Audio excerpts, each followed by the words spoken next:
오늘 이 말씀 통해 제자의 길을 걸으라는 제자의 삶에 관한 말씀을 나누면서 은혜 받는 시간 되시기 바랍니다. 오늘 이 말씀은 제자의 삶, 또 제자의 길에 관한 말씀입니다. 우리 구원은 받은 우리 성도들이 어떤 삶을 사느냐에 따라서 복음이 확장되고 또 교회가 성장되는 결과를 가져오게 되는 겁니다. 그래서 우리가 얼마나 이 제자의 삶, 제자의 길을 걷느냐가 매우 중요하다는 겁니다. 이 제자라는 말은 배우다에서 유래된 말로 이 스승의 가르침을 배워 그 가르침을 따라 실천함으로 살아가는 자를 가르쳐서 제자라고 부릅니다. 예수님에게는 12 제자들이 있었습니다.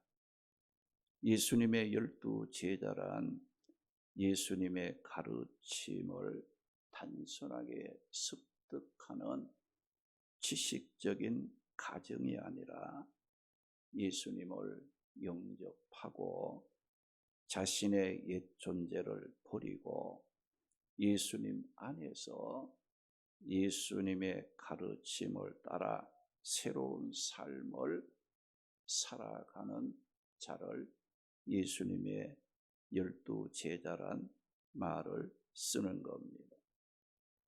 그래서 우리가 이 제자가 되기 위해서는 자기 생각을 포기하고 자신의 모든 삶을 예수님께 맡기고 자신은 물론 다른 사람들이 예수님을 믿고 따를 수 있도록 말씀에 자신을 내어 맡길 수 있어야 합니다.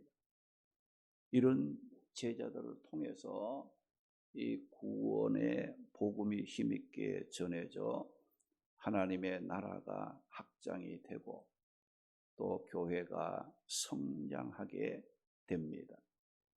그러므로 우리 성도들은 자신이 예수님 믿고 구원 받았다는 것에 만족하지 말고 제자의 길을 걷고 제자의 삶을 살아가도록 우리는 힘써야 합니다.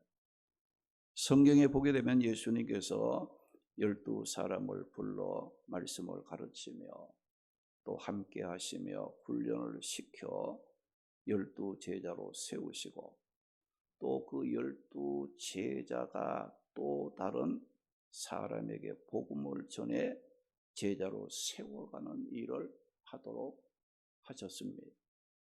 다시 말하면 제자가 또 다른 제자를 만들어가는 일을 하게 했다는 겁니다. 오늘 읽은 이 말씀에도 보게 되면 이런 제자의 모습을 발견할 수가 있습니다. 오늘 1절, 2절 말씀에 보게 되면 바울이 디모데에게 내 아들아라고 부르면서 너는 그리스도 예수 안에 있는 은혜 가운데 강하고 또 네가 많은 증인 앞에서 내게 들은 바를 충성된 사람들에게 부탁하라. 그들이 또한 다른 사람들을 가르칠 수 있으리라고 말씀을 했습니다. 이 말씀의 내용이 무엇입니까? 구원의 복음이 계승되어져 가는 모습을 보여주고 있어요. 복음이 먼저 바울에게 임했고 바울은 디모데와 충성된 사람들에게 임했고 또 디모데와 충성된 사람들은 또 다른 사람들에게 복음을 전하고 그들을 가르쳐 세우는 일을 했다는 것입니다. 디모데전서 2장 4절의 말씀 보게 되면 하나님은 무엇을 원하는가? 모든 사람이 구원을 받으며 복음의 진리를 아는데 이르기를 원하신다고 말씀을 했어요. 그리고 마가복음 16장 15절 말씀 보게 되면 이 구원의 복음은 온 천하 만민에게 전파되어져야 할 복음이라고 했습니다. 또 사도행전 1장 8절 말씀 보게 되면 우리가 믿는 자들은 땅끝까지 구원의 복음을 증거하는 증인의 삶을 살아야 한다고 말씀을 했습니다. 이렇게 하나님이 원하시는 뜻은 우리가 만민에게 복음을 전해 모든 사람이 구원을 받고 진리를 아는 데 이르는 일인데, 이 일은 인간의 힘이나 방법으로는 할 수가 없는 일입니다. 그래서 이 일을 할 수 있도록 하나님께서 성령을 보내주셨고, 우리 믿는 자들은 제자의 삶을 살아야 한다는 겁니다. 오늘 말씀에 바울은 자신이 순교를 예상하고 자신이 힘써 왔더니 복음의 사역을, 자신의 그 사역을 이어받을 디모데에게 내가 너를 복음의 일꾼 제자로 양육하였듯이 디모데 너도 후진을 양성하여 복음 사역이 중단되지 않고 세상 끝날까지 계속해서 이루어지도록 하라는 부탁, 권면을 했다는 겁니다. 그러면 우리 성도들이 알아야 할 일이 무엇입니까?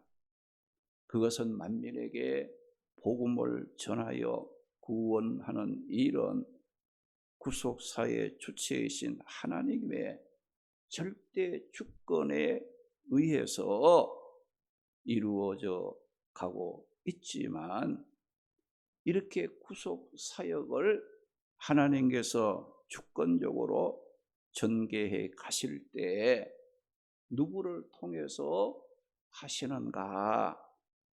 우리 성도들, 구원받은 우리들의 순종과 맡은 일에 충성하는 헌신을 통해서 하나님은 당신의 구속 사역을 전개해 가신다는 것을 말씀합니다.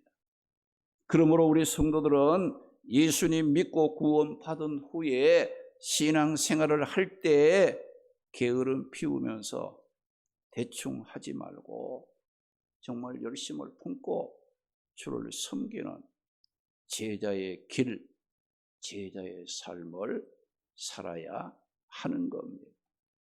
오늘 본문 1절을 보게 되면 바울은 디모데를 내 아들이라고 부르면서 너는 예수 그리스도 안에 있는 은혜로 강하고라고 권면을 했어요.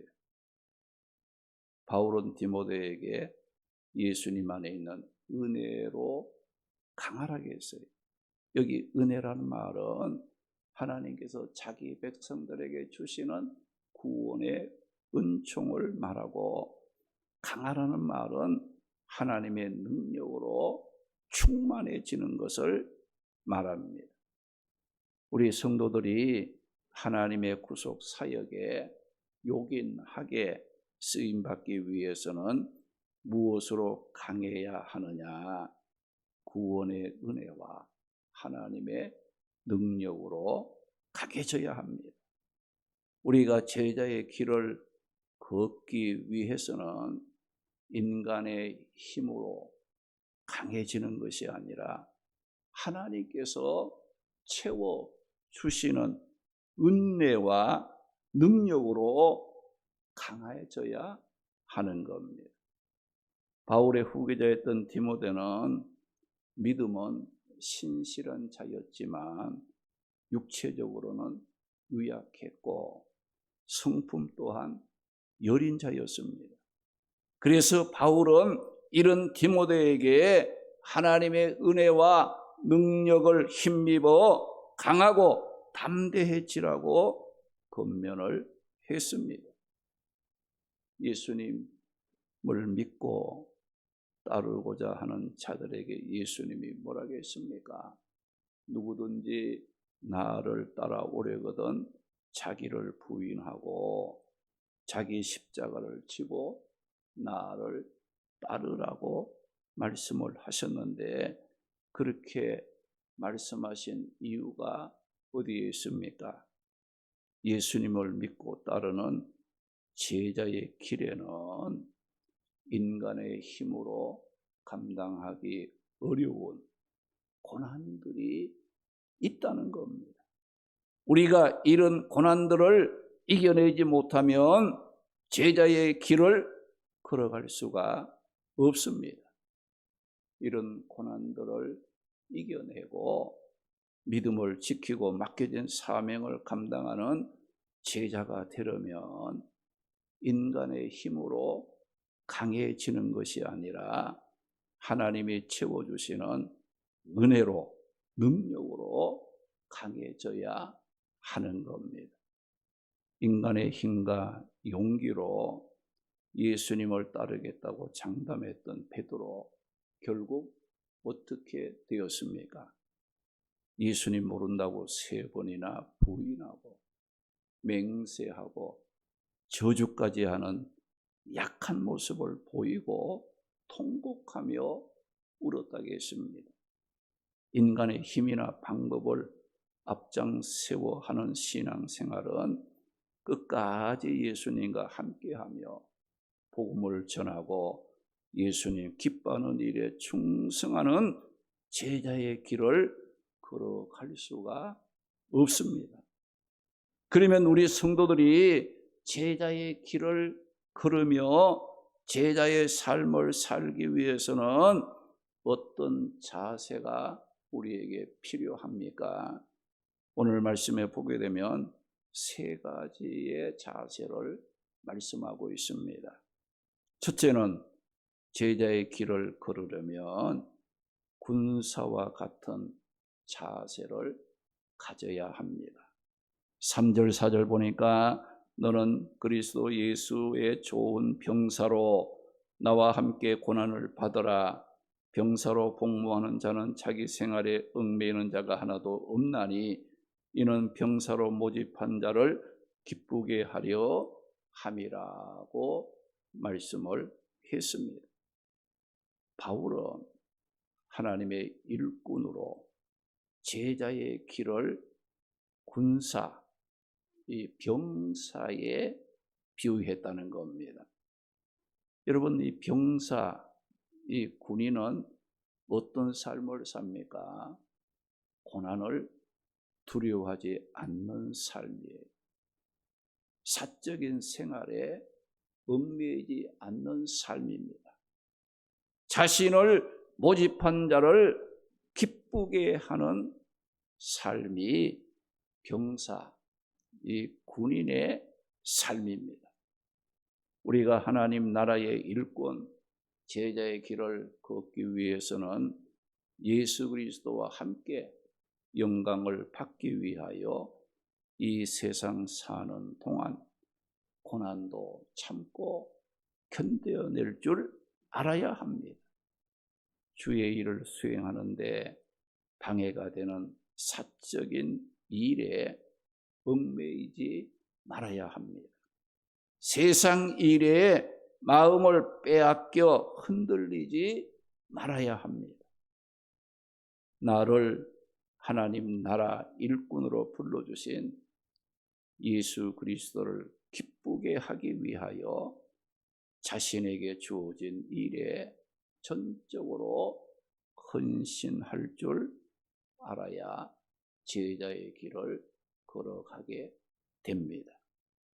둘째로 제자의 길을 걸으려면 경기자와 같은 자세를 가져야 합니다. 오늘 5절 말씀 보니까 경기하는 자가 법대로 경기하지 아니하면 승리자의 간을 얻지 못할 것이며 라고 말씀을 했어요. 바울은 하나님의 일꾼으로 부름을 받은 제자의 길을 경기하는 자에 비유했습니다. 이 고대 그리스 이 로마에서 그 4년마다 그 열렸던 올림피아드 경기에 출전하는 선수들은 이 법대로 경기하지 않으면 아무리 잘했다 할지라도 면류관을 얻을 수가 없었습니다. 이 법대로 경기하지 아니하면 했는데 여기 법은 경기의 세부적인 규칙들을 가리키는 말입니다. 이렇게 일반 운동 경기에서도 선수들이 경기의 법대로 경기의 규칙들을 지키면서 경기를 해야 승리의 그 간을 쓸 수 있었듯이 예수님의 부름을 받아서 제자의 길을 걷는 성도들에게도 복음에 합당한 법칙, 말씀에 순종하며 살려고 하는 법칙을 어기고서는 제자의 길을 걸어갈 수가 없고 이런 사람들에게는 상급이 없다는 겁니다. 셋째로 제자의 길을 걸으려면 농부와 같은 자세를 가져야 한다고 했어요.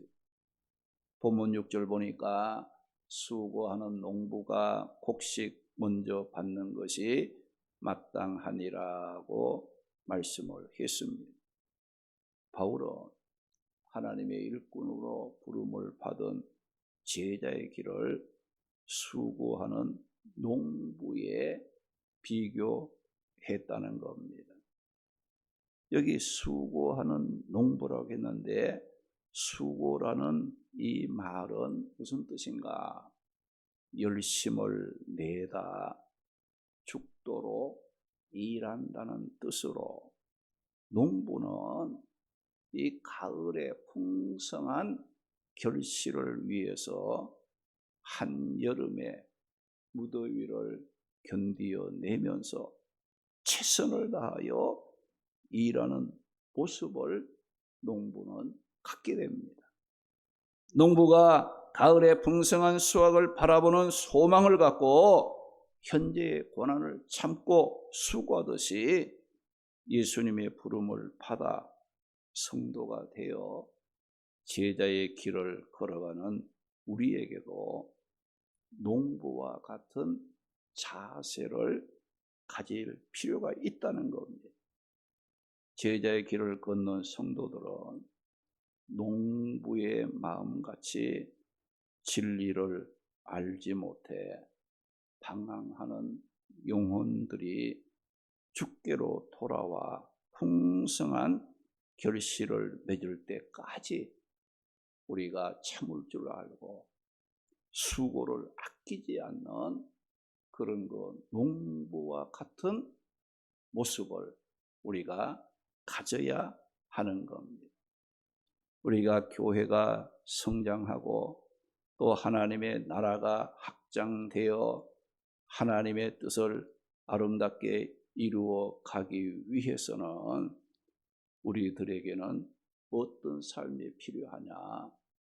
제자의 길을 걷는 제자의 삶이 우리에게 필요하다는 겁니다.